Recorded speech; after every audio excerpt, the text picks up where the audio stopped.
Hello friends, welcome to study Pathshala. तो दोस्तों, आज के इस वीडियो में हम डिस्कस करेंगे 21 मई के मोस्ट इंपॉर्टेंट करंट अफेयर्स को। और ये पूरा वीडियो जो है हमारा हिंदी में होगा, जहां पर हम हर एक प्रश्न को बिल्कुल डिटेल्स के साथ कवर करेंगे। तो अभी तक अगर आपने हमारे चैनल को सब्सक्राइब नहीं किया स्टडी पाठशाला को, तो इसे जरूर सब्सक्राइब कर लीजिए इस तरह की डेली करंट अफेयर्स की क्लासेस के लिए। आगे देखते हैं। सबसे पहले जो हम कल के प्रश्नों का रिविजन करेंगे, जो भी हमने कल के वीडियो में जिस प्रश्न को डिस्कस किया था, तो उसका एक बार रिविजन कर लेते हैं। प्रतिवर्ष विश्व उच्च रक्तचाप दिवस यानी वर्ल्ड हाइपरटेंशन डे कब मनाया जाता है? तो ये प्रतिवर्ष 17 मई को मनाया जाता है। किस देश के वैज्ञानिकों द्वारा सुपर अर्थ की खोज की गई है? तो यह न्यूजीलैंड। किस राज्य ने पैदल चल रहे प्रवासी मजदूरों के लिए चरण पादुका नामक अभियान शुरू किया है? तो यह मध्य प्रदेश। किसे जम्मू और कश्मीर बैंक का नया एमडी नियुक्त किया गया है? तो इनका नाम है जुबैर इकबाल। बंगाल की खाड़ी में जो तूफान आया हुआ है अम्फान, इसे किस देश ने इसे नामित किया नहीं है, किस देश के द्वारा इसका नाम दिया गया है? तो यह थाईलैंड। आगे देखते हैं। 11वें हॉकी इंडिया सीनियर राष्ट्रीय महिला चैंपियनशिप की मेजबानी कौन सा राज्य करेगा? तो यह उत्तर प्रदेश। किस राज्य सरकार द्वारा राजीव गांधी किसान न्याय योजना शुरू करने की घोषणा की गई? तो यह छत्तीसगढ़। खबर में रहे Wuhan diary dispatches from a quarantine city पुस्तक के लेखक कौन है? तो इनका नाम है फांग फांग। केंद्र सरकार ने ऑनलाइन और डिजिटल शिक्षा को बढ़ाने के लिए कौन सी योजना बनाई है? तो यह है पीएम वी विद्या, याद रखिएगा। वीडियो के जरिए केवाईसी स्वीकार करने वाला पहला बैंक कौन बना है? तो यह कोटक महिंद्रा बैंक। कोटक महिंद्रा बैंक का स्थापना हुआ था 2003 में, और इसका मुख्यालय जो है महाराष्ट्र के मुंबई में है।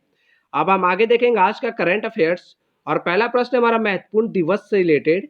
प्रतिवर्ष विश्व मधुमक्खी दिवस यानी वर्ल्ड बी डे कब मनाया जाता है? तो प्रतिवर्ष 20 मई को विश्व मधुमक्खी दिवस मनाते हैं हम। आगे देख लेते हैं डिटेल्स। तो विश्व मधुमक्खी दिवस की हम बात कर रहे हैं, तो प्रतिवर्ष 20 मई को यह मनाया जाता है। 2020 की विषय क्या यानी थीम? तो थीम है बी इंगेज्ड। थीम जरूर याद रखिएगा, एग्जाम्स में थीम पूछ लिया जाता है। उद्देश्य क्या है इस दिवस को मनाने का? तो परागणकों जैसे मधुमक्खियों, तितलियों, चमगादड़ और चिड़ियों के महत्व के बारे में जागरूकता बढ़ाना तथा इनके खतरों के बारे में लोगों को जागरूक करना इस दिवस को मनाने का उद्देश्य है। यह दिवस 18वीं शताब्दी में आधुनिक मधुमक्खी पालन की तकनीक का नेतृत्व करने वाले एंटोन जनसा के जन्मदिन यानी इनका जन्मदिन होता है 20 मई को, तो उसी के उपलक्ष्य में हम विश्व मधुमक्खी दिवस मनाते हैं, याद रखिएगा। पहली बार ये दिवस मनाया कब गया था? तो पहली बार दिवस जो है 2018 में मनाया गया था, और 2020 में हम तीसरी विश्व मधुमक्खी दिवस मना रहे हैं। एंटोन जनसा की अगर हम बात करें तो ये स्लोवेनिया से थे, याद रखिएगा। स्लोवेनिया जो कि यूरोपीय देश है, और स्लोवेनिया हाल ही में न्यूज में भी था। क्यों? क्योंकि स्लोवेनिया जो है कोरोना मुक्त होने वाला पहला यूरोपीय देश बना है, याद रखिएगा। आगे देखते हैं। अगला प्रश्न हमारा, हाल ही में विश्व स्वास्थ्य सभा का कौन सा सत्र वीडियो कॉन्फ्रेंसिंग के माध्यम से आयोजित किया गया है? तो विश्व स्वास्थ्य सभा का जो है 73वां सत्र जो है वीडियो कॉन्फ्रेंसिंग के माध्यम से आयोजित किया गया है। डिटेल्स कवर करते हैं। तो विश्व स्वास्थ्य सभा की हम बात कर रहे हैं यहाँ पर। 2020 में कौन सा सत्र आयोजित हुआ इसका? तो 73वां सत्र था इसका। और डब्ल्यूएचओ जो है वर्ल्ड हेल्थ ऑर्गेनाइजेशन, उसके सभी सदस्य देशों के प्रतिनिधि मंडलों ने यहाँ पर हिस्सा लिया। भारत का प्रतिनिधित्व जो है यहाँ पर केंद्रीय स्वास्थ्य मंत्री डॉक्टर हर्षवर्धन जी ने किया है, याद रखिएगा।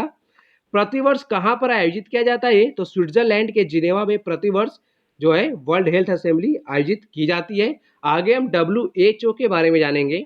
डब्ल्यूएचओ का पूरा नाम होता है वर्ल्ड हेल्थ ऑर्गेनाइजेशन, जिसे हम हिंदी में बोलते हैं विश्व स्वास्थ्य संगठन।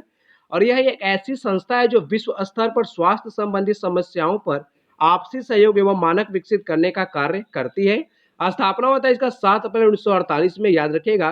और जिस दिन विश्व स्वास्थ्य संगठन का स्थापना हुआ था 7 अप्रैल को, उसी दिन प्रतिवर्ष हम विश्व स्वास्थ्य दिवस मनाते हैं, याद रखिएगा। 7 अप्रैल को प्रतिवर्ष हम क्या मनाते हैं? विश्व स्वास्थ्य दिवस। मुख्यालय डब्ल्यूएचओ का स्विट्जरलैंड के जिनेवा में। हेड अभी है टेड्रोस अधानोम, जो कि इथियोपिया देश से हैं। और सदस्य यहाँ पे टोटल 194 हैं। और हाल ही में आपको पता होगा विश्व स्वास्थ्य संगठन ने कोविड-19 को महामारी घोषित किया था, तो ये तो आपको पता ही होगा। यहाँ पे डब्ल्यूएचओ का लोगो देख लीजिए। आगे देखते हैं अगला प्रश्न। कोविड-19 लॉकडाउन के बाद दोबारा शुरू होने वाली दुनिया की पहली प्रमुख खेल स्पर्धा कौन बनी है? तो इसका नाम है बुंदेसलीगा फुटबॉल लीग, याद रखिएगा। आगे हम बुंदेसलीगा फुटबॉल लीग के बारे में जानते हैं। तो किस देश की लीग है ये? तो पहले तो आपको ये पता होना चाहिए, तो ये जर्मनी की है। और कोविड-19 लॉकडाउन के बाद दोबारा शुरू होने वाली दुनिया की पहली प्रमुख खेल स्पर्धा बन गई है, पता होना चाहिए आपको। बुंदेसलीगा का अर्थ क्या है?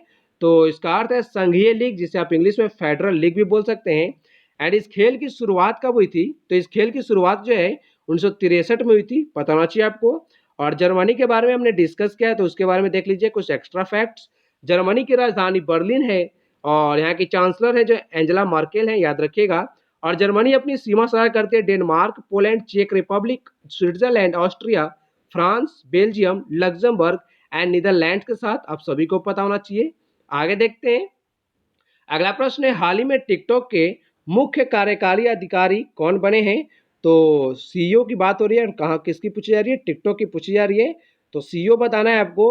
तो ये बन गए हैं, सॉरी, आदमी पुरुष हैं, ये केविन मेयर बने हैं, याद रखिएगा। और डैरेन तांग जो है ये कुछ दिन बाद यानी अक्टूबर में वीपो के नए महानिदेशक बन जाएंगे, पता होना चाहिए आपको। मनोज आहूजा जो है ये सीबीएसई के अध्यक्ष बने हैं, आप सभी को पता होना चाहिए। मनोज आहूजा कहाँ के अध्यक्ष बने हैं? सीबीएसई के अध्यक्ष बन गए हैं। और वी विद्या जो है, जो हमारा भारतीय पुरातत्व सर्वेक्षण है, उसकी नई महानिदेशक नियुक्त की गई है, इनके बारे में भी आपको पता होना चाहिए। आगे देखते हैं अगला प्रश्न। हाल ही में सरकार ने कितने शहरों को 5 स्टार गार्बेज फ्री टैग दिया है? तो यहाँ पे 6 शहरों को 5 स्टार गार्बेज फ्री टैग दिया गया है।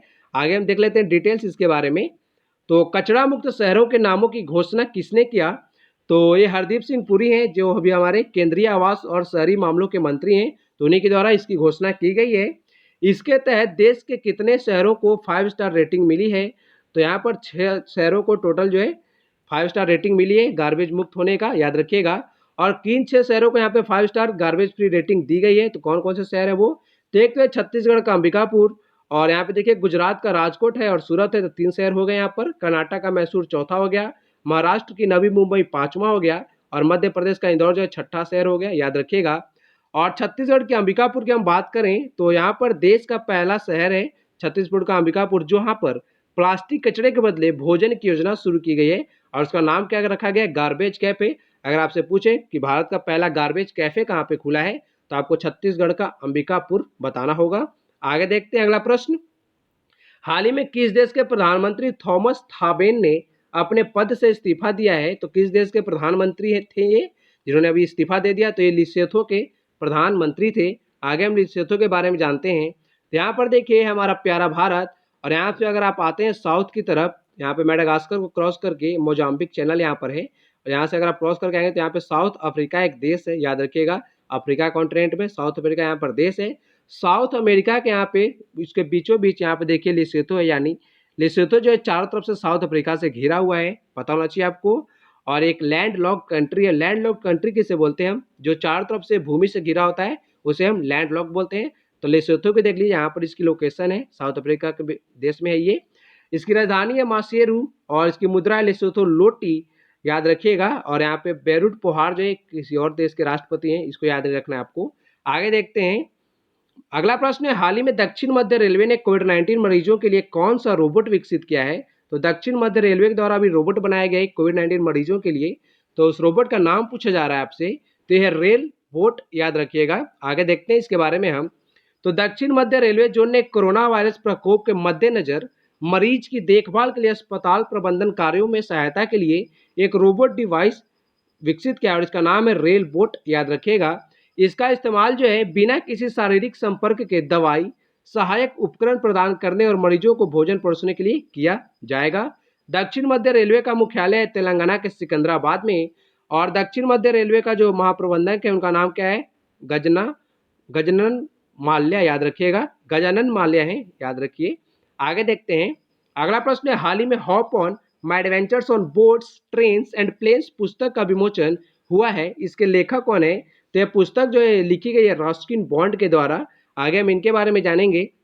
यहाँ पर देखिए विश्व प्रसिद्ध अंग्रेजी भाषा के लेखक रस्किन बॉन्ड की नई पुस्तक hop on my adventures on boats trains and planes का 19 मई को विमोचन किया गया। यह पुस्तक ई बुक के रूप में उनके 86वें जन्म दिवस पर प्रकाशित की गई। तो रस्किन बॉन्ड का जो है 86वां जन्म दिवस है, और उसी के रूप में यहाँ पर इस पुस्तक को विमोचन किया गया है। इस पुस्तक में उनके बचपन के कुछ यादगार यात्रा रोमांचों के वर्णन किया गया है। The blue umbrella, night train at the Deoli, the room on the roof आदि रस्किन बॉन्ड की कुछ लोकप्रिय किताबें हैं, तो इनको भी आप याद रख सकते हैं। और भारत सरकार ने रस्किन बॉन्ड को 1999 में पद्मश्री से सम्मानित किया था, और 2014 में पद्म भूषण से सम्मानित किया गया था, याद रखिएगा।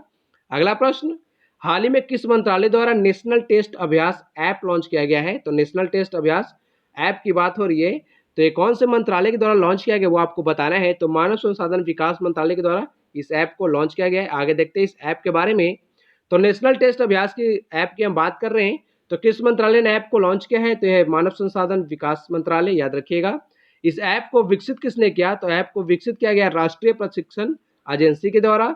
उद्देश्य क्या है इस ऐप का? तो जेईई मेंस, नीट आदि जैसी परीक्षाओं के उम्मीदवारों को मॉक टेस्ट करने में यह मदद करेगी। यानी जो ऐप के द्वारा जो भी छात्र हैं उनके लिए मॉक टेस्ट आयोजित किया जाएगा।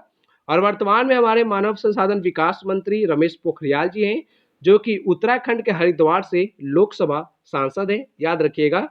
तो आज का करंट अफेयर्स यहीं पे समाप्त होता है हमारा। आगे कुछ महत्वपूर्ण बातें हम डिस्कस कर लेते थोड़ी सी। तो हाल ही में जो जीआई टैग मिले उनको एक बार आप रिवाइज कर लीजिए।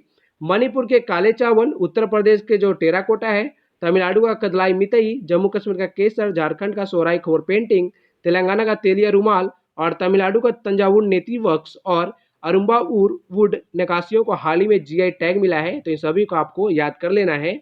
आगे देखते हैं। आगे आप सभी के लिए आज का अभ्यास प्रश्न, जिसका उत्तर आप सभी नीचे कमेंट बॉक्स में लिखेंगे। और प्रश्न आपसे पूछा गया जा रहा है, प्रतिवर्ष विश्व उच्च रक्तचाप दिवस यानी वर्ल्ड हाइपरटेंशन डे कब मनाया जाता है? आपके ऑप्शन है 17 मई, 18 मई, 19 मई, 20 मई। तो इसका उत्तर जो है आप सभी नीचे कमेंट बॉक्स में खुद से लिखेंगे और इसका सही उत्तर आपको मैं कल के वीडियो में बताऊंगा।